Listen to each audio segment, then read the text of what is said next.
Boa noite, minha Teresina, boa noite, meu Piauí. Estamos começando mais um Notícias do Dia, aqui na melhor TV web do Piauí, em Teresina, a minha, a sua, a nossa TVN Piauí. É essa mesmo que você está acostumado a assistir segunda, quarta e sextas-feiras, essa daqui. E nós vamos logo começar, porque nós já estamos aqui, né? Já temos hoje uma visita aqui, um bate-papo muito legal com o nosso amigo aqui, Ricardo Arraes, o nosso professor, o nosso historiador e também o nosso cientista político. Dá só um flash dele aqui para mim, olha ele aqui. Boa noite, professor. Boa noite, Nilson. Prazer estar aqui novamente. Prazer é nosso. Prazer é nosso, e eu tenho certeza que hoje a gente vai fazer aqui um bom trabalho, vamos fazer um grande programa com a sua presença e sua participação. Vamos conversar. Sim. Volta pra cá, fecha aqui. E vamos lá, o PT continua no governo do Piauí. Elegeram Rafael Fonteles para o governo do estado e o Wellington Dias para o Senado. Eu vou fazer essa pergunta para o professor. Será se mudou alguma coisa? Será se tivemos renovação? Você vai ver. E olha, pai e filho são os mais votados do estado do Piauí. Vocês vão saber quem são eles dois. E piauienses continuam mantendo velhas oligarquias. Não mudou nada, hein? O professor vai falar isso comigo, tá bom? Todo em termos de alimentação. Insegurança alimentar. Insegurança alimentar. Nós aqui do Piauí, gente. Por que a gente só bate esses índices negativos? Pois é, mas olha só. Então você me puxa para falar do Piauí. Né? Sim. Vamos entrar no Piauí agora. Porque veja, olha só. E esse é um dado alarmante. O dado da insegurança alimentar. O que seria a insegurança alimentar? A insegurança alimentar, dito de uma maneira bem rasa, de uma maneira bem rápida, é a condição precária que as famílias têm para se alimentar. Então, aceita-se que uma família tenha 3 refeições por dia. Né? Não se tem as 3, tem uma, se tem 2. E às vezes quando se tem uma ou 2, a qualidade da alimentação é ruim. Ao invés de você comer a proteína, né, carboidratos, você consome só, por exemplo, gordura, né? Gordura saturada, sal, né? Porque você deixa de comer arroz, feijão, carne e vai comer petisco, né? Então não tem qualidade alimentar, né? Refresco, refrigerante. Um suco de groselha. Meu Deus, então veja só, é uma condição de alimentação muito ruim, muito baixa, muito precária. O Piauí só ganha de Alagoas, que é outro estado também que está lá atrás, regido também por oligarquias, né? Oligarquia do Renan Calheiros, entre outras. O filho dele agora foi senador, né? Eleito. Então, e aí estão as dobradinhas, né? De tantos pais e filhos chegando ao poder ao mesmo tempo, recebendo diploma na mesma sessão. Enfim. Vamos já falar sobre isso. Sim. Se prepare aí. Então veja, é um dado alarmante, é um dado preocupante, mas o povo parece que não sentiu isso. Não. O piauiense não sentiu isso na hora do voto, não. Né? Outra coisa, né? Eu até conversando ontem com os meus alunos sobre essa questão da mulher na política, né? Que houve até um crescimento agora, né? Um pequeno crescimento de mulheres na política, de negros na política. Até porque houve uma mudança na legislação eleitoral que os partidos que aumentarem as suas bancadas de negros e de mulheres terão dobradas a sua participação no fundo partidário. Que, aliás, é uma dádiva, né? O fundo partidário... Meu Deus. O fundo partidário de 5 bilhões, meu Deus. 5 bilhões. Enquanto a saúde está precária, a educação precária, a alimentação precária. E nós colocando 5 bilhões de reais para os políticos gastarem na eleição. Olha, voltando aqui para aquela candidata por São Paulo, que teve 1 milhão de votos, ela gastou 22 milhões na campanha dela para ter 13 mil votos em São Paulo. Joyce Hasselmann gastou 22 milhões do fundo partidário, que provavelmente poderia abastecer outras mulheres, mas ela, como era um ícone... Opa, ali partido, era puxador de votos, então o maior dinheiro é para ela. 1 milhão vai para ela. Então, veja, não se enganem quando se pensa que o dinheiro, que é 30% para as mulheres, dentro do partido ele vai equitativamente para todas as mulheres. Não vão. Não vai.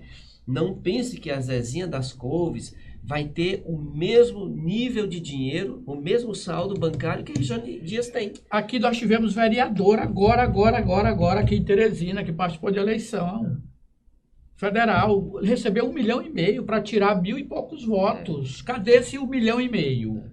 Candidata com 3 milhões. 3 milhões? Nós vamos ver isso tudo agora aqui. Olha, candidato declarando 128 milhões para uma campanha. Eu tenho esse aí, até eu posso até citar o Jadiel mesmo, esse Jadiel da Jupi, ele 128 milhões gastou, segundo consta, a turma da imprensa, gastou 30 milhões para tirar 80 mil votos.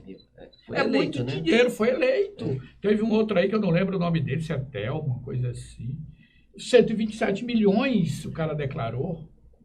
Então a gente está vendo, professor, que é muito dinheiro para... dinheiro. Olha só. Não existe isso. Vamos raciocinar.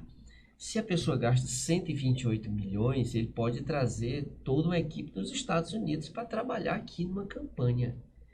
Como foi gasto esse dinheiro? Com o Santinho? Que ele pode simplesmente ter o apoio de uma gráfica? O partido dá Santinho também para ele. Como é que foi gasto? Foi comprando votos, então? Não tem outra explicação. Então, se foi, a Justiça Eleitoral tem trabalho pela frente. Né? Nós temos uma justiça cega nesse país, cega. A Justiça Eleitoral tem trabalho pela frente, né? Tem, muito, mas não faz. Teria, pronto. Olha só, como nós estamos falando no Piauí, eu vou até falar aqui com o senhor. Eu entrevistei o Temístocles Filho, que até os próprios filhos dele, que é o Marco Aurélio Sampaio e o outro Felipe Sampaio, disseram lá que ia festejar a tríplice coroa com o pai, pela vitória, pela eleição. Eu não vi, me perdoa, essa frase saiu deles. Saiu deles aí, então falaram isso aí. Ele teve uma entrevista com o Elivaldo Barbosa ontem na TV Cidade Verde, e Elivaldo falou isso para ele. Presidente, que ele ainda é o presidente da Assembleia, sim, seus filhos comemoraram aí uma comemoração íntima de amigos mais chegados, a tríplice coroa, a votação de vocês três indo junto com o Rafael Fonteles. E deu certo. E eu perguntei para ele, o deputado ontem, que força estranha era essa que ele conseguiu eleger o filho 1, o filho 2, número 2, ele e o Rafael Fonteles. Ele simplesmente me respondeu, essa força estranha não foi eu não, foi o povo. Agora vamos ver bem aí o que é que ele diz mesmo aqui pra gente, o nosso telespectador quer ver. Roda aí, cara. O senhor teve aí os seus 2 filhos concorrendo, um a deputado estadual do federal, o senhor sendo vice de Rafael Fonteles, vamos dizer assim, uma correria muito grande, muitos apostavam até que o Marco Aurélio não se conseguiria vencer essa eleição.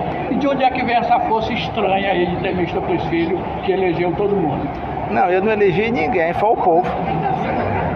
Os nossos amigos, eu tenho muitos amigos, eu fiz na minha vida muitos amigos.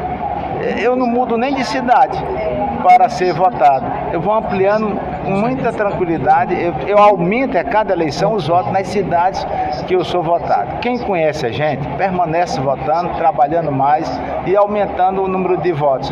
Então vamos ter calma. Nós vamos agora prestar atenção em Rafael Fonteles. Depois de 8 meses que Rafael Fonteles estiver administrando o Piauí, a gente também dá uma olhada na política, mas no momento não é hora de olhar para a política.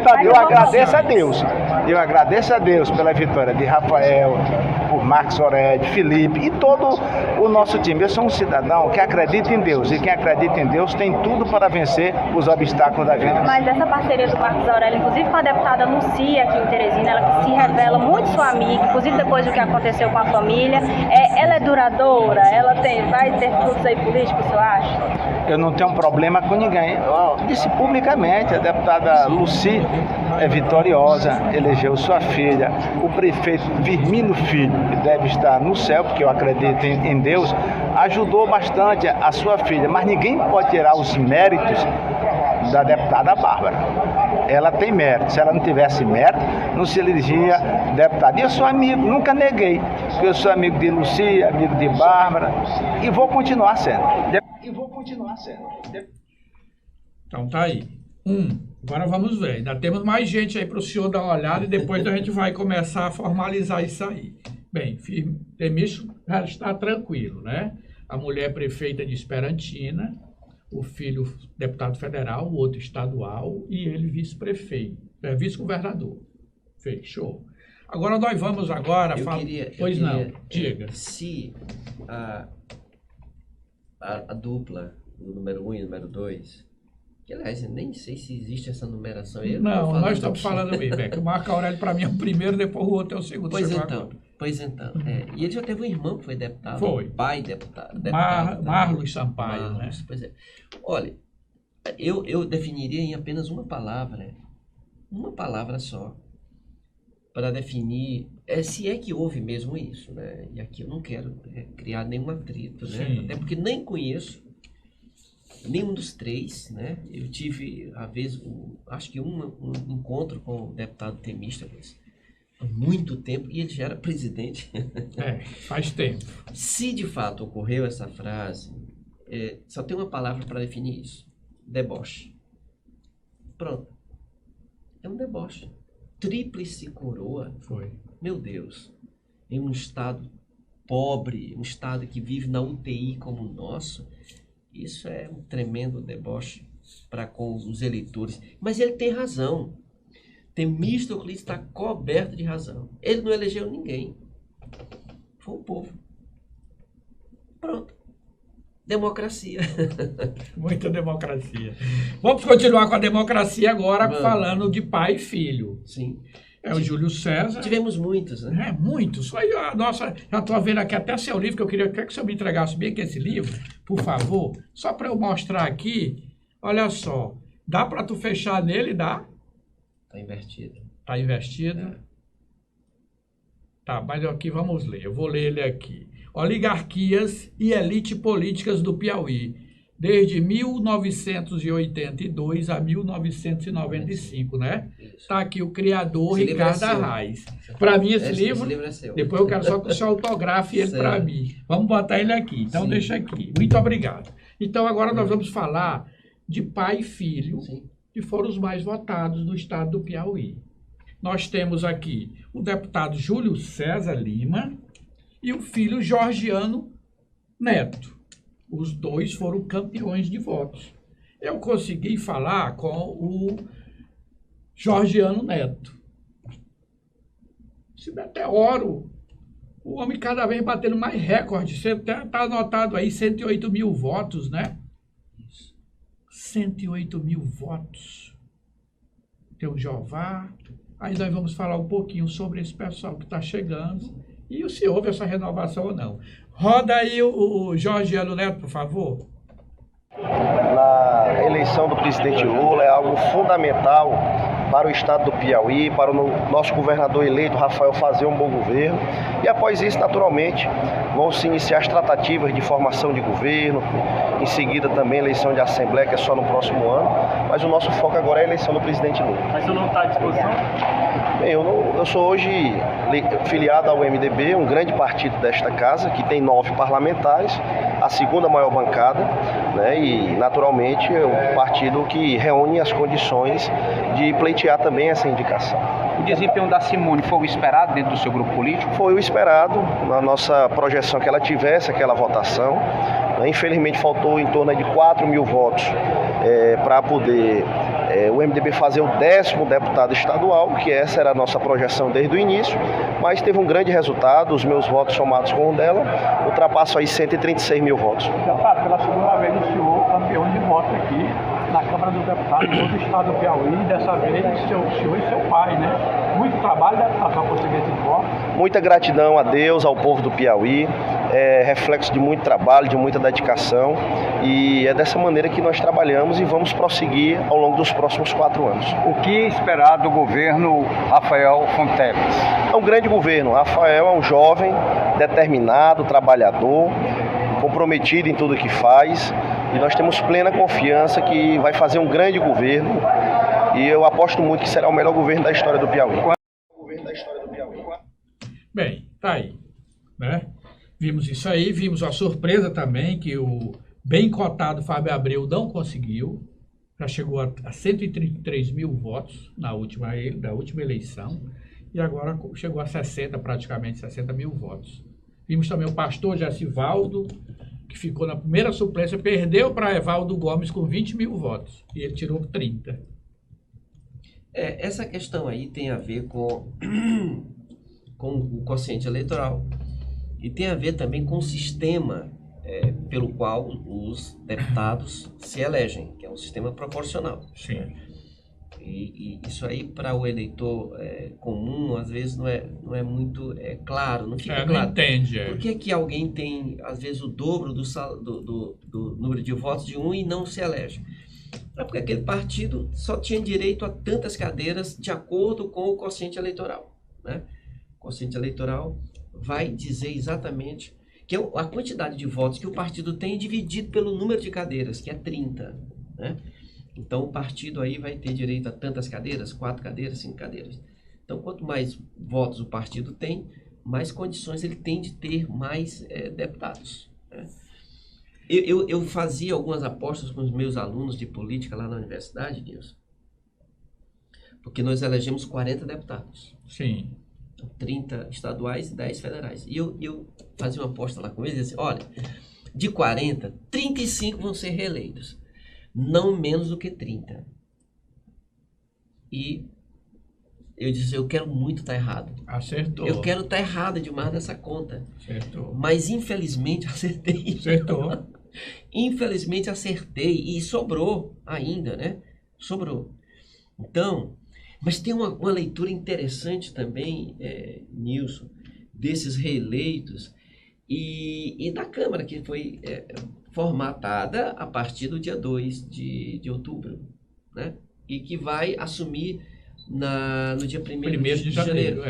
Olha, me perguntaram numa entrevista para a televisão, professor, fala aí sobre essa renovação que houve na Assembleia Legislativa. Eu disse, olha, quase nada de novo no front. Quase nada de novo no front.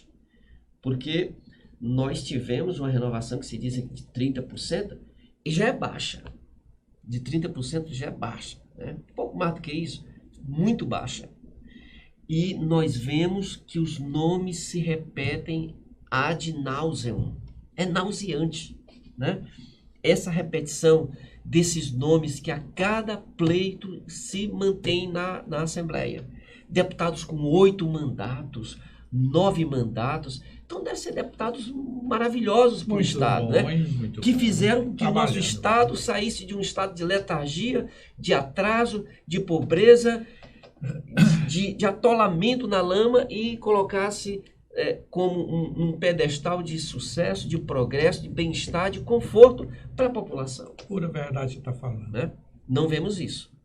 Mas a elite política, as oligarquias estão aí. O que é oligarquia? Muitos dizem, mas oligarquia é coisa do passado. Olha, oligarquia, numa definição bem rasa, numa definição bem simples, oligarquia é o governo dos bem-nascidos. Com certeza. Oligarquia é o governo de poucos, para grupos. Se nós observarmos essas só 2 definições do que seja oligarquia, nós vemos que nós estamos tratando de oligarquia, nós estamos tratando de bancadas, estamos tratando de oligarquias. De um governo oligárquico, de um governo que confunde o público com o privado, de um governo que a instância máxima conversa sobre os problemas da Secretaria de Educação no quarto, no banheiro, na cozinha. Não, isso não poderia ser assim. A confusão que vem lá daquela ideia de Sérgio Buarque de Holanda do homem cordial. O brasileiro não sabe diferenciar o público do privado, por isso vai filho e pai para o Senado e para a Câmara Federal, Câmara Estadual, maridos e esposas, pais e filhas, prefeitos e deputadas, olha só, é de uma confusão muito sintomática do público pelo privado. De você pegar o público e trazer para o seu privado. Você discutir os destinos da nação, do estado, do município, dentro do seu banheiro. Agora mesmo eles vão votar o LOA, né? Que é a Lei Orçamentária. E eles já estão dizendo aqui que segurança e saúde vai ter um corte em segurança e saúde. Já foi lido ontem na Assembleia, professor. Mas o orçamento para eles lá não vai ser modificado. Não vai cortar os 5 bilhões. Quiçá aumentará até essa quantidade para a próxima eleição geral, daqui a 4 anos. Né? Pois o senhor quase acertou aqui. Já está dando o dinheiro para o Poder Legislativo. Está dando 439 milhões 699.443 reais. Mas olha, a nossa Assembleia Legislativa, 500 milhões aí. A nossa Assembleia Legislativa, ela é predatória. Nós temos a Assembleia Legislativa com uma quantidade de quadros de fazer inveja, de grandes prefeituras. Nós temos ali dentro com uma quantidade assim, de apaniguados, que é uma coisa assim, absurda. E que não se vê isso. Saúde está 2 bilhões 359 milhões. É pouco ainda, tendo em vista a quantidade de gastos que é feita em outras áreas que são supérfluas. Quem disse que precisamos de uma Assembleia Legislativa com esse tamanho que nós temos? Não. Com a quantidade de quadros que são cabides de emprego, as pessoas andam se batendo umas nas outras ali dentro. Não tem cadeira, às vezes, para sentar dentro do gabinete. O cara tem que ficar girando ali dentro, né? Então, essas questões, elas precisam ser refletidas. Essas questões precisam ser debatidas. Agora, quem que vai mudar? Eu? Um simples eleitor? Quem tem que mudar são eles. E eles não vão cortar na carne. Não legislam para outrem, em causa própria só. Só trabalham para eles. A gente vai ver bem aqui agora, que também eu falei aqui com o deputado Evaldo Gomes. Mas vamos ouvir bem aqui. Primeiro, o deputado Evaldo Gomes, ainda para a gente saber um pouquinho do fundo partidário. Teve um problema lá no Solidariedade, que só fez ele. Ele colocou a filha para ser candidata a deputada federal. Ele teve quase o dobro de votos dele. Né? 40 mil votos. Ele teve 20. Ela ficou com a maior fatia do fundo partidário. Muito justo. Né? Muito justo. Pô, minha filha está aqui, eu vou botar dinheiro nela para ela ganhar, porque eu confio nela. Ele já falou isso uma vez aí, o deputado. Disse, olha, eu vou votar em quem? Eu tenho que botar em casa, porque se eu confio lá, porque se eu botar outra aqui vai me trair. Acabei de falar dessa confusão do público com o privado. Né? Um partido político, você não pode fazer isso. Não poderia. Olha só o que é que ele diz bem aí. Roda aí o Evaldo Gomes. A Viviane sai insatisfeita com o rateio, inclusive, do fundo eleitoral. Como é que o senhor reage diante dessa reação dela também? Olha, toda eleição existe uma insatisfação, não só aqui, mas em todo lugar. Normal, a gente não vai fazer esse tipo de comentário, nem debater esse tipo de coisa na público. Eu acho muito descortês fazer esse tipo de debate. Eu não estou muito tranquilo, estou de cabeça erguida, sei do meu papel que eu desempenhei dentro do partido. Todas as pessoas ouvem um entendimento antes. Então, não tem por que aqui ficar batendo algo pela imprensa, coisa que a gente já debateu, inclusive, internamente. A nível nacional, Solidariedade teve um bom desempenho na sua avaliação? Não teve, porque o partido não passou a cláusula de barreira. Nós esperávamos ter 2 milhões de votos, que garantia o partido sobreviver na nível nacional, teve 1,8 milhão, e a gente teve também uma performance muito pequena a nível nacional, porque elegemos apenas 4 deputados federais e o nosso presidente nacional não se reelegeu em São Paulo. Então a gente teve uma perda grande e agora é ter muita calma, muita paciência para a gente sentar a nível nacional para ver qual vai ser o nosso caminho. Deputado, eu acho que o senhor trabalhou mais na eleição da sua filha do que a sua, porque o senhor, a cada 4 anos, o senhor cai de votação. Agora o senhor só teve 20 mil votos. Você atribui a isso o quê? Eu vou mostrar para você como foi minha votação. No primeiro mandato eu tive 10.900. No segundo mandato eu tive 21,59. No terceiro mandato eu tive 27. Então eu não venho caindo, eu caí agora. Mas eleição, o mesmo eu tendo 20 mil e alguma coisa, teve gente que teve 29 e perdeu. Então eu prefiro ganhar tendo 20 mil votos do que perder tendo 30 e tantos votos.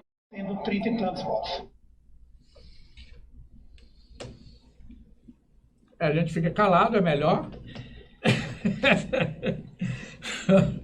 Ele cumpriu a parte dele, né, à frente do partido e consegue manter o mandato, né? É claro que aí é o cálculo dele, né?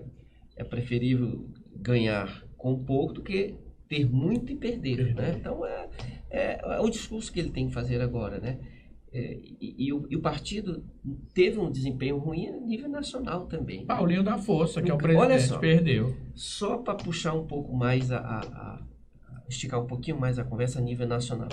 O bolsonarismo, que muita gente estava dando as cartas finais para o bolsonarismo, para o PL, né? E o PL foi o grande vencedor dessa eleição, né? Do ponto de vista simbólico, o Bolsonaro foi um vencedor, porque o partido fez 99 deputados federais. Olha só, o partido fez 15 senadores. Então, elevou em 6 o número de senadores que o partido vai ter agora, né? E o partido fez 23 deputados a mais. Maior bancada, né? Maior bancada, tanto na Câmara Federal quanto no Senado. Então veja, o perdedor mesmo, aliás, só faltou jogar cinza em cima, é o PSDB, né? Que era um partido chamado de centro, que era um partido que congregava algumas forças ditas progressistas, mesmo dentro de um espectro de centro, né? Mas era uma via que tinha uma simpatia de grande parcela da população e que está praticamente extinto, né? Extinguiu-se porque, inclusive, não conseguiu produzir lideranças para substituir o FHC, o Serra, o Alckmin. A sobrevida do Alckmin foi como vice do Lula. É uma sobrevida que foi dada para ele. Porque, de outro modo, também iria para a vala comum, como foi José Serra, né? Com a votação ali que beirou 70 mil votos apenas. Muito pouco, né? E foi pouco, né? Pouco voto. Dentro de um colégio eleitoral grande como é São Paulo, né? Vicentinho também teve assim se bem que o Tiririca caiu também, né? Se bem que o Tiririca, entre esses três, o Tiririca foi eleito, né? O Tiririca foi eleito, mas assim também com 71 mil votos, né? Baixou muito, teve mais de 1 milhão de votos. Baixou, mas o caso clássico aí é da Joyce, né? Joyce House, que cai de 1 milhão para 13 mil votos, né? Então, o bolsonarismo, e se você notar que ele está junto ali com o Centrão, que o PP foi outro partido também que cresceu, né? Que cresceu também. Embora ele tenha perdido votos na Câmara Federal, né? Por conta de que tem uma foto bem aí, Carlos. Ele perde cerca dos que saíram. Pode falar. Ele perde cerca de 11 deputados, mas ele ganha, né, do ponto de vista do apoio que ele dá a Bolsonaro, né? Olha só. Então, isso, Zé Serra ali, o Paulinho, né? O Álvaro Dias. Requião, né? Uma outra pessoa, assim, de uma capacidade, assim, de agregar no Paraná, né? Perdeu feio para o Ratinho. Alexandre, né? Frota. O Rodrigo sai perdedor, ele não era candidato à reeleição, ele sai perdedor porque ele apoiava o candidato ao governo de São Paulo, né? Ele era secretário do governador de São Paulo. O Molon, do PT, o Orlando Silva tá ali. Ali o Vicentinho, como eu falei. César Maia, o Collor foi embora. O Márcio França, né, que era de São Paulo. São Paulo. Também. O PCdoB perde essa figura importante, que é o Orlando Silva, né? Que era uma pessoa de proa do partido, né? Uma pessoa de proa do partido, que sempre estava à frente, né, das atividades Sim. que o PT fazia em prol das bancadas. O nome interessante que está ali é do ex-ministro da Saúde, né? Mandetta, né? Que saiu por cima, né? Que saiu com uma imagem muito positiva, né? Mas que não conseguiu, né? Um resultado positivo nas urnas, né? Então, o PP ele se salva por conta do apoio que deu para o Bolsonaro e que vai ter ainda, caso, claro, o Bolsonaro vença no segundo turno. Porque aí não, se Lula vence, aí o PP é um partido perdedor, né? Embora o PL seja o grande partido vencedor dessas eleições. Sim. Então agora nós estamos chegando nos finalmente aqui. Tem uma coisa interessante Pois que eu não. queria falar sobre a conjuntura estadual, Nilson, Pois não, pode falar. à que vontade. diz respeito ao novo petismo, né? Aos neopetistas. Os deputados que entraram no PT para a eleição, né? Isso tem que ficar claro também. Sim. Vários deputados migram para o PT por conta de cálculos sórdidos. É bom que se diga isso. De sobrevida político-partidária, né? Nós tivemos vários candidatos que saíram dos seus partidos para agregar força ao PT e foram eleitos. E mais bem votados do que os petistas. Com certeza. Né? O PT, eu acho que tem uma bancada de 11 deputados estaduais, e desses 11, 6 são neopetistas, ou seja, não são petistas de raiz. O petista de raiz ali é o Fábio Novo, né? É o Gil que... Está dando 8 aqui. E é o Gil que é novato como deputado, né? 10, são 11. São 11. Foram 11. Eu estou contando agora, deu 12. 11 ou 12, é por isso que eu 12. falei, 11 ou 12. Desses aí, nós temos metade que não são petistas. Certeza. Né? São petistas de ocasião, né? O tal da federação, a troca lá que houve. Olha só, nós conseguimos nessa eleição algo assim que era impensado, né? Que era, de repente, o PMDB, ou MDB, como queiram, não lançar candidatos a deputado federal. Para poder agregar, né, a um ponto de vista que é esdrúxulo, né? Com certeza, não conseguiram formar. De alianças, né? De alianças puramente eleitoreiras. Puramente eleitoreiras. E eu acho que o eleitor do Piauí não entendeu isso. Não, né? ele não. O eleitor do Piauí não entendeu a situação em que o Piauí passa. O eleitor do Piauí não está lendo a nossa realidade. Para poder fazer essa quantidade de reeleições, essa substituição. Olha, dos 30 deputados estaduais, 29 se candidataram à reeleição. Só teve um que não se candidatou à reeleição. Na verdade, 2, né? Porque o outro foi o Temista. E a outra foi a Lucy. Botou a filha. E os 2 foram reeleitos. E os 2, eles têm peças de reposição. Tem. Dentro de casa. Tem. No quarto ali, vem cá. Tu vai ser minha substituta, vem cá, eu vou para ali, tu vem para cá. E aí, ele tem razão, ele não elegeu ninguém. É o povo que não fez a leitura da real situação econômica, social, política do Piauí e que deu mais um banho de perfume francês na nossa oligarquia, na nossa elite política. Tomem, vocês merecem mais 4 anos para nos governar e mais 8 anos lá no Senado para nos governar, né? Eu acho que, infelizmente, não foi feita essa leitura, né, da nossa real situação política, mesmo no nível nacional, né? A nível nacional, do mesmo jeito, né? Do mesmo jeito. Nós tínhamos 12 candidatos, mas, a rigor, apenas 2 disputaram a eleição. Só 2 disputaram. Os outros foram mero coadjuvantes. E é uma pena a gente ter que dizer isso aqui desse canal, né? Uma pena a gente ter que concluir isso. Vendo, professor. Vou lhe perguntar agora aqui rapidinho, que tem aqui uns ouvintes, aqui, uns telespectadores aqui na web, perguntando, até eu acho que o senhor já até respondeu, qual era o melhor modelo de governo para nós.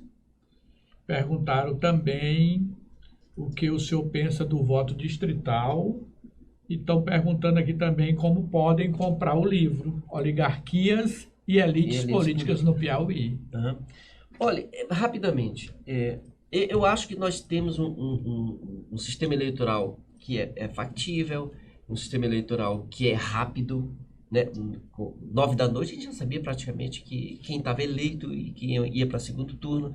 Então, nós vivemos dentro de uma democracia, só que é governada por uma oligarquia, né? Então, nós juntamos dois regimes que, a rigor, eles não conviveriam. Aqui eu estou tentando trazer teoria, né? Sim. Mas, na prática, o que nós vivemos é exatamente isso. Uma democracia com uma cara e um governo oligárquico. As oligarquias nos mandam, nos comandam, dizem como nós devemos agir, como devemos votar, e dizem, olha, não enxerga a realidade não, apenas vota nesses nomes aqui. Então, queria agradecer novamente a você, Nilson, e a paciência daqueles que ficaram até nesse momento assistindo a nós, e aqueles que vão assistir, e vai ficar gravado, eu acho, né? Fica sim, tá aqui. Então, a esses também que assistirem a gravação, agradeço a paciência. A gente não agrada, né, a todo mundo, algumas pessoas podem discordar e devem discordar, não se deve aceitar tudo. Eu não trouxe eu trouxe a minha verdade aqui, o meu entendimento sobre esse momento. E que cada um de vocês, claro, tem o seu entendimento, com certeza, tem o seu posicionamento, que eu, se pudéssemos conversar, ouviria, respeitaria, porque eu acho que a tolerância é uma arma que a gente tem que ter, especialmente para a gente que tenta analisar a política sem paixão. Nós não podemos ter paixão por um lado ou por outro, a gente tenta fazer um trabalho de análise objetiva da nossa realidade. E é com isso que a gente trabalha, né? É com a realidade objetiva, tentando cada vez mais posicionar as pessoas acerca da nossa realidade. Por isso que a gente pede, tem que fazer a análise da nossa realidade, tem que fazer a leitura da nossa realidade. E isso é que é importante na hora de você decidir a sua opção, agora no dia 2 e futuramente no dia 30. Né? Faça a análise da realidade do Brasil e a partir disso, com a sua certeza, com a sua convicção, você escolhe o próximo presidente do Brasil. Pronto, volta para cá. Professor, quero agora lhe agradecer e dizer para todos vocês que ficaram até agora com a gente aqui, o nosso boa noite, tá? E a gente volta na sexta-feira aqui, no mesmo horário, 18 horas, tá bom? Um abraço para todos vocês mesmo aqui, tanto no YouTube, Facebook, Instagram, e aí depois vocês podem assistir esse programa aí que está gravadinho aí nas nossas redes sociais, tá? Professor, muito obrigado. O senhor vai encerrar autografando esse livro para mim. Assim. Aqui. Claro. Tá bom, gente? Boa noite. A gente volta sexta-feira. Um abraço.